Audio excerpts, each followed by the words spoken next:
Is there more to midlife than just getting through it? Absolutely.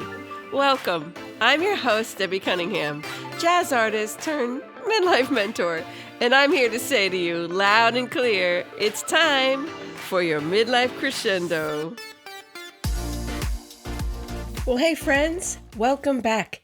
Today on Midlife Crescendo, we are talking about making space for your dreams and aspirations in midlife. We touched on this last week when we talked about midlife pivots. But today, I want to go beyond the big shifts. Starting a business, going back to school, or writing a book.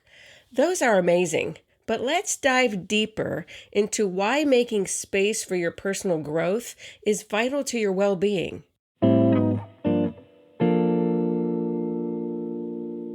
Why is making space for your aspirations important?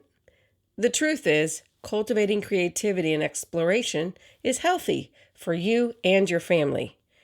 When we constantly deny our aspirations and only do what's necessary, it can lead to resentment. Brené Brown says, if we stifle and ignore our creativity instead of nurturing it, it can turn into grief, rage, and feelings of unfulfillment. And let's be honest, those emotions, if left unchecked, affect everything, including our family dynamics. But I know many women struggle with feeling selfish for pursuing personal aspirations while raising a family. Of course, balance is key. But what message are we sending our children if we constantly put our dreams on hold and never invest in our personal development? When you became a parent, your identity as a woman wasn't supposed to disappear. Yes, life shifts, but why do we feel guilty about doing things that help us grow? I was guilty of this too. My heart longed to pursue my musical aspirations, but I didn't want to create imbalance in our home, so I paused for a decade. Then one day at a women's retreat, a friend asked me why I wasn't using my gifts of music anymore. I told her I felt like God had asked me to lay it down for a season. She said, I get that, but I don't think he wanted you to stop forever. Just surrender it for a season so he could give it back to you in a new way. I hadn't told anyone that I'd been wrestling with this, so her words stunned me. I went home and shared my thoughts with my husband, and he was completely on board. He said, you've spent the last decade serving me and the kids. God gave you gifts and talents, and he wants you to use them too. But I still had responsibilities. So I had to be intentional about making space. I went back to school in the evenings. I listened to business podcasts while cleaning and cooking. I did homework and wrote songs while the kids were at school. My husband picked up the slack when I had night classes or local performances. It was crazy busy, but manageable, and the joy and fulfillment I found made me a better wife and mom. Now, finding balance is an art in itself. A few weeks ago, in episode 55, Melissa Lewis shared how she balanced family life and working full-time while also going back to school to become a therapist. It's possible. We just have to make space for what matters. But let's be real. I had to say no sometimes. I wasn't always the mom who could volunteer at every school event, and that was hard. As a recovering people pleaser, disappointing others wasn't easy. But I realized I would have been more disappointed if I hadn't made space for my own goals. Conviction is one thing, but guilt is a liar. I wasn't neglecting my family, and I was making space for someone else to step in and find joy in volunteering, just like I had done for a season. At first, I worried about the impact on my kids, that they would suffer because of my pursuits, but just the opposite happened. My kids loved coming backstage with me and realized that they still had all access to Mom. They helped me sell merch and clean up after shows. In high school and college years, both my kids and my husband performed with me, and that was always a fan favorite. My daughter took up photography, and her first professionally published photos were of me on stage. And beyond that, they saw their mom become an entrepreneur. They saw me working hard, not abandoning home life, but incorporating my dreams and pursuits into our family's rhythm. It was no different than adjusting our schedules for their marching band or theater or show choir commitments. We shifted as a family to support each other, and that is a powerful lesson. Because mom's life doesn't have to gather dust while everyone else pursues their passions. What does not pursuing your aspirations cost you? I'm glad you asked. The answer: joy, peace, and fulfillment. In episode 45, Debbie Weiss shared how she felt trapped in a caregiver role and was slipping into a victim mentality. One day, she made space to take a jazzercise class.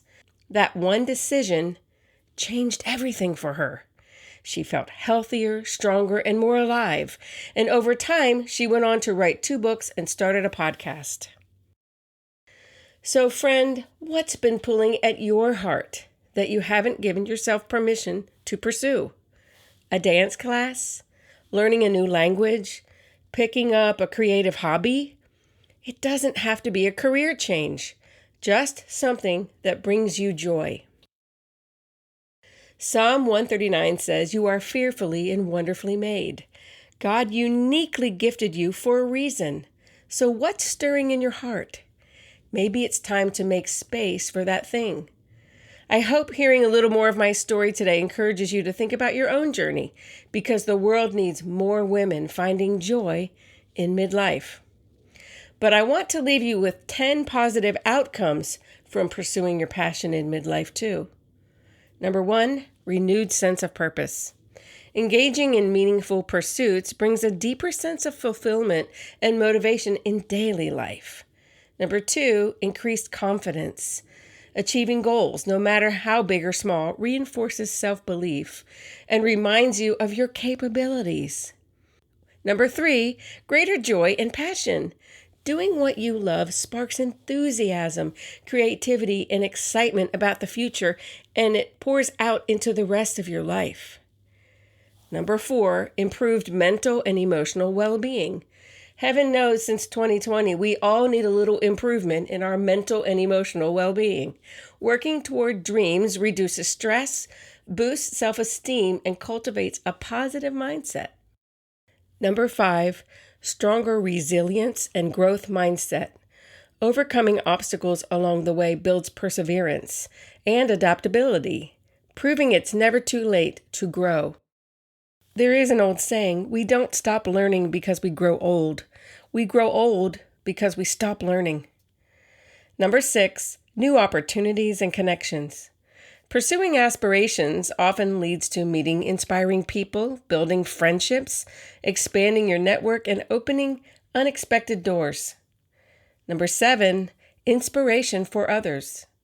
Stepping into your dreams encourages family, friends, and even strangers to do the same, creating a ripple effect of possibility.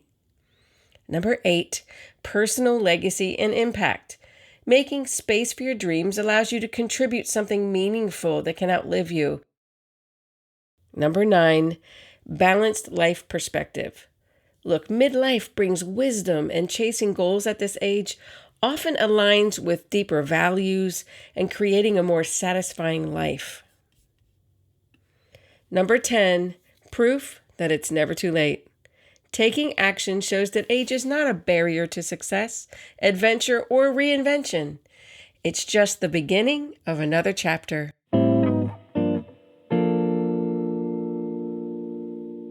I hope this helped you realize the importance of making space for your own personal aspirations and dreams along your journey. As we wrap up today, I want to remind you that I have a free masterclass coming up to help you make space for your dreams and goals in midlife.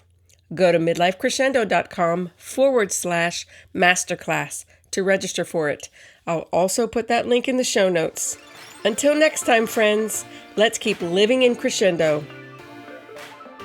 Thanks for tuning in today, and remember, midlife is just a brand new season to find your passion and purpose for your grand finale. Talk next week.